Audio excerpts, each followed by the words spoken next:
السلام عليكم، مرحبا بكم في شهيوات اليوم. ان شاء الله نلقاكم هذا الفيديو في كامل الصحة والعافية يا رب، وشكرا لكم جميعا. اليوم ان شاء الله غادي نقدم لكم واحد الكلاص بارد ان شاء الله وصيفي بنين بزاف بالتفاح.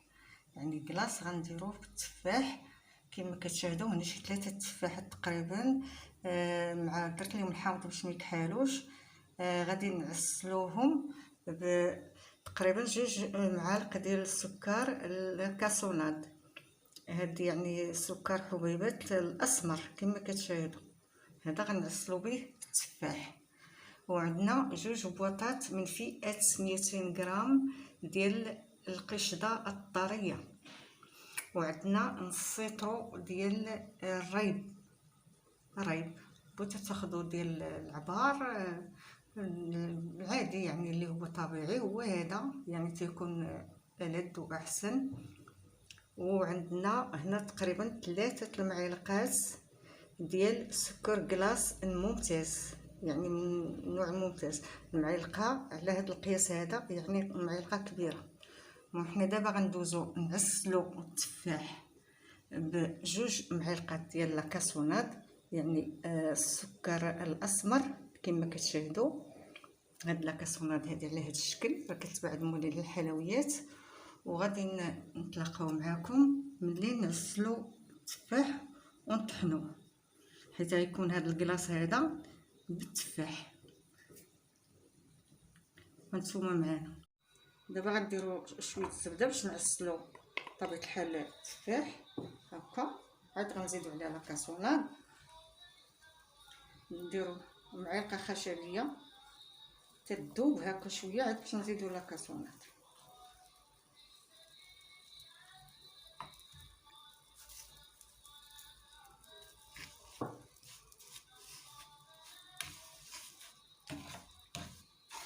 نديرو معلقه خشبيه باش ما تخسرش لينا المقله، لانها ماشي لاصقه ما تتلصقش هذه. صافي نديرو شويه ديال التفاح بشويه بشويه تنعسلو.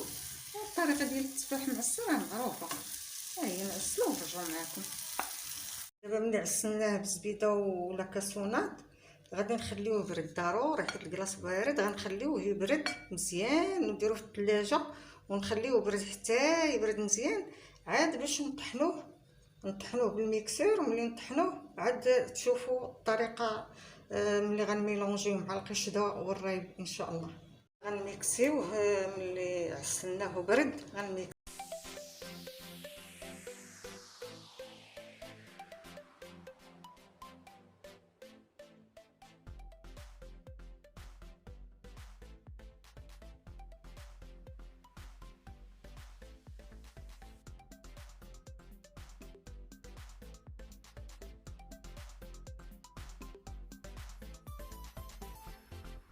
ودابا بعد ما طحنا البيغي ديال التفاح هادي خلينا حتى يبرد. بطبيعه الحال القاعده ديال الكلاص كيخص كلشي يكون بارد، حتى الطراب اللي غادي تطربوا به بارد، والبو يكون بارد، القشده وهذا والريب كلشي خاصو يكون بارد. هذه هي القاعده ديال الكلاص، دائما خصنا نبردوا هاد العناصر قبل ما نقربوه. بسم الله.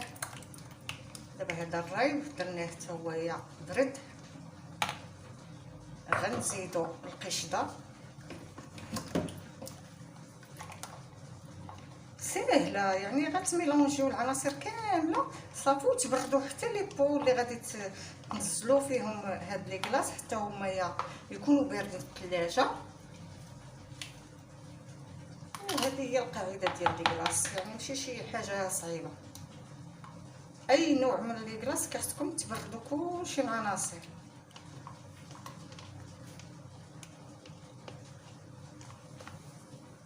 هي القاعده ديال لي كلاص، كيخص كلشي يكون بارد صافي. ودابا غنضيفوا سكر كلاصي. نضيفوا سكر كلاصي. المقادير قلتها لكم في اول فيديو. ونضيفوا لا بيغي ديال هادي نضيفوا منها غير شويه وحنا نطربوا. نضيفو غير شويه ونطربو، نضيفو شويه ونطربو حتى نكمل.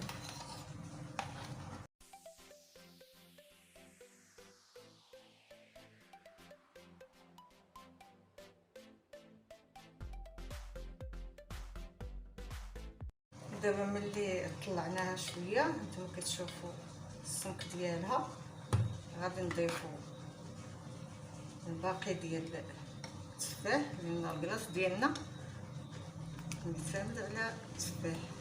هاد لاكونطو ديال التفاح نضيفوها كامله دي باقي ونعاودو نطربوها ونديروها في هاد الطويصات ديال اللي غندخلوهم للثلاجه يباتوا ليله كامله. حنا دايرينهم دابا في الثلاجه يبردوا، حيت كلشي كيخص يكون بارد عاد نكبو فيهم هاد الميروج.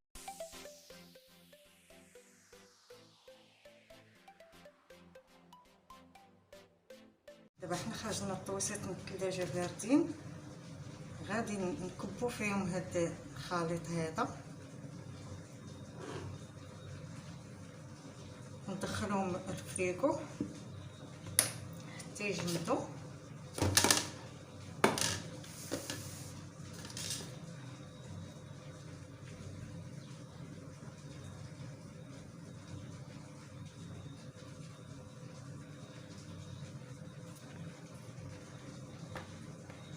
هما عمروا لينا جوج طويصات كما كتشاهدوا عامرين، ها هما.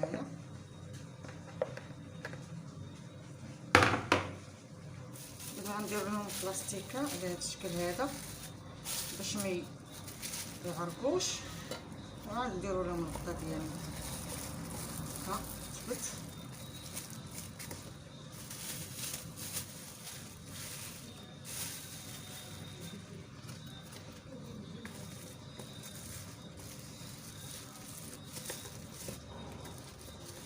وهكا غندخلهم للفريكو يباتوا ليله كامله عاد باش ديك الساعه نجبدوهم ونقدموهم بالصحه والراحه. هذا هو شكل كيفاش خرجنا من الفريكو بداو يبردوا. هادو هما هاد البلاستيكات ما عندوش نتوما جاو جامدين شفتوا. دابا غادي نديروهم في كيسان على هاد الشكل هذا. مغيرفه، الا كانت عندكم مغيرفه ديروا مغيرفه. شفتوا كي تيجي رائع وعارفين اش درتو فيه، يعني من خدمتكم عارفين اش صوبتو فيه، كيجي روعه. ها شفتوا كيفاش وكيجي رطاب. نتوما ديروا بالمعلقه ديروا بالمعلقه.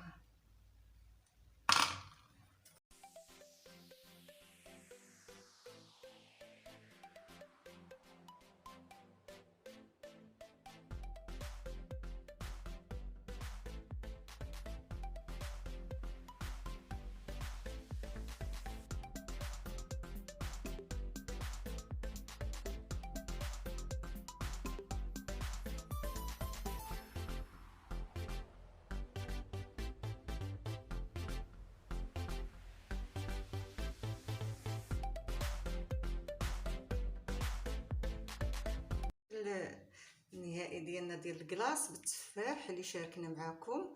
يمكن لكم تصاوبوا لعائلتكم بيديكم وغتعرفوا اشنو درتو فيه، يعني غيكون صحي 100% وفيه يعني التفاح مفيد وشي حاجه مفيده، يعني ما فيه لا مواد حافظه لا ملونات اصطناعيه، يعني وتيتقام يعني رخيص ما تيتقامش بثمن مناسب وصحي في نفس الوقت. كنتمنى انكم تجربوه وفي الحقيقه راه كيجي روعه. جربوه غادي تشوفوا غتيجي بنين بزاف وروعه في المذاق، روعه روعه. يلا نتوما خليتكم في راحه الله ودمتم في رعايه الله وتاكلوا بالصحه والعافيه، ونتمنى انكم تجربوا ان شاء الله. والسلام عليكم ورحمه الله وبركاته.